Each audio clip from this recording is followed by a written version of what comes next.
Hi, how are you? I hope you're doing great. Welcome to three methods plus a bonus. I'm going to give a bonus today. Three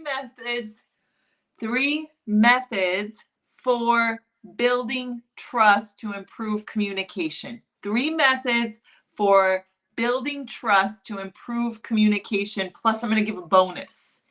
And the reason I'm doing this is because I did a poll on LinkedIn and I asked, what's most challenging about optimal communication? Is it building trust? Is it listening? Is it follow up? Is it, I don't remember the other one, but the crazy part was that 53% said building trust was the most challenging part of building of optimal communication. So today I'm going to give you three methods for building trust so that you can have optimal communication. And I'm hoping to do this in less than 8 minutes. I will also follow it up with everything in writing. So as you're coming into the room, please let me know, what do you do? Why are you wanting to improve your communication? So number one method for building trust is body language. All right, body language includes eye contact. Now listen to me. If you're thinking, all right, this is already sounding way too simple, the truth is that most of us are not consistent. We are not consistent with simple things that build trust. So back to number one, body language, starting with eye contact. And that, for some people, eye contact helps build trust. For other people, depending on their culture, eye contact, not so great. So this means you need to pay attention. Pay attention. If the person you're speaking to is consistently looking down and averting eye contact with you, then I recommend periodically looking up, looking at their eyes, and then looking down. Looking up, looking down. Read your audience and be sensitive to different cultures. Some cultures, eye contact is really important, and others, it's not respectful or okay. So read your audience. The other part about body language is keeping your heart open, chest open. So none of this, none of the slouching. We want to keep our heart open.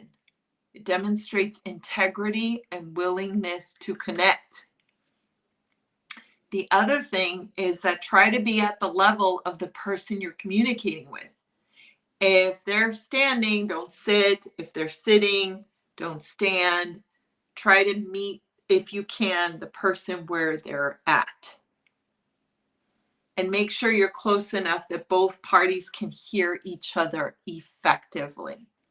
Okay? And then watch your face.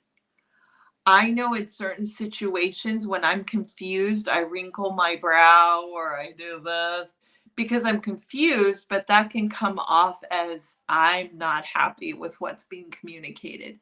So just be cognizant of what facial expression you're making, eye contact, and your body language. All right? You want to keep it open.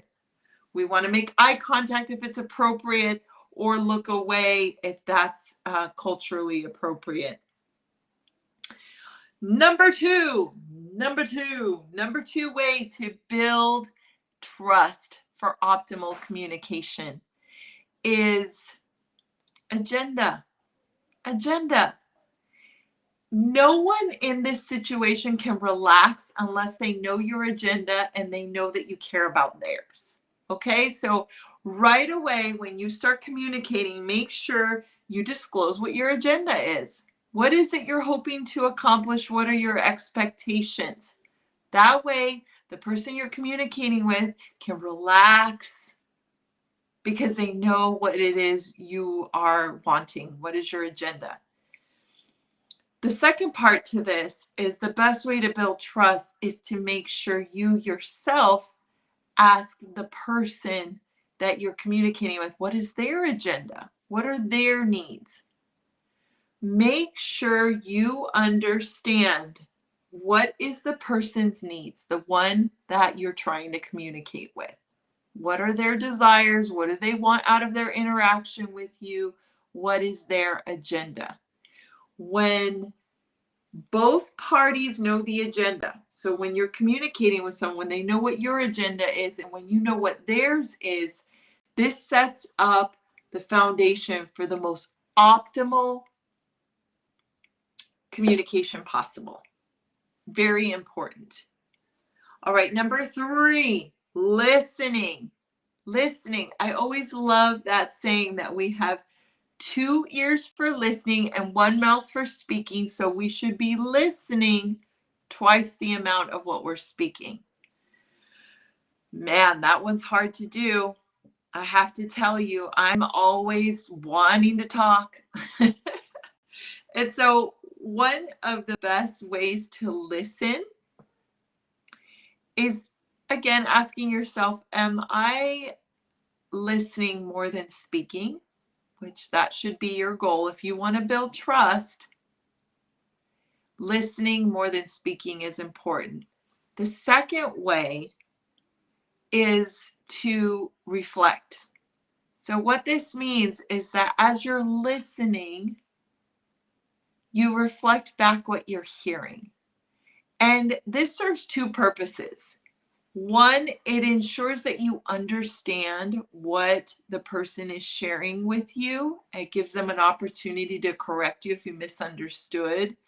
And it builds tremendous amounts of trust because the person that you're listening to, when you reflect back what they're saying to you, which just simply means if someone's telling me, I'm worried about this project because I have a lot going on at home. If I say, you're really worried about this project because you have so many things going on at home, that's reflecting. It builds trust because the person understands that you are listening. And then the second, like the bonus of all of this is that in order for me to be able to reflect back, I actually have to listen. I can't multitask. I can't think about something else. I can't be planning what I'm going to have for dinner. I actually have to listen to you. So reflecting is really powerful because if I'm the person listening and I know I need to reflect, I'm going to try really hard to listen to you. So listening is really, really important for building trust. Just as a reminder, you should be speaking less than you're talking. So you can ask yourself, am I talking less than this other person? That's what you want to shoot for. And number 2, you can reflect. Reflecting will help you to focus and it will build trust because then the person you're speaking to knows you're listening. All right, remember I said a bonus? My bonus for today is tell the truth. Now, I bet you're thinking, Carla, of course I tell the truth. The truth is important. What I mean by this is many of us really want to people please. We really always want to have an answer, and we don't mean to, but sometimes we tell half truths because we want to please and we want to have an answer. That does not help you build trust. What will help you build trust if you say things like, I don't know the answer 100%. Let me get back to you. I want to give you the best answer, so let me get back to you. It's okay if you don't know in the moment. Give yourself that space. Don't answer questions unless you know with every ounce of your being that the answer you have to give is true. Okay, I hope this was helpful. 3 methods for building trust plus the bonus is number 1, watch your body language. 2, make sure you disclose your agenda and know the person's agenda that you're communicating with. Number 3, listen, listen, listen. And the bonus was tell the truth. Okay, I hope this was helpful. Please like and share. I was very rude today and did not tell you who I am. It's very helpful when building trust telling people who you are. My name is Carla Caldwell. My background is in nursing, health coaching, and communication. All right. I am rooting for your success. Again, please like and share. Sharing is caring. And let me know in the comments if this was helpful. Have a great day. Thank you. Bye bye.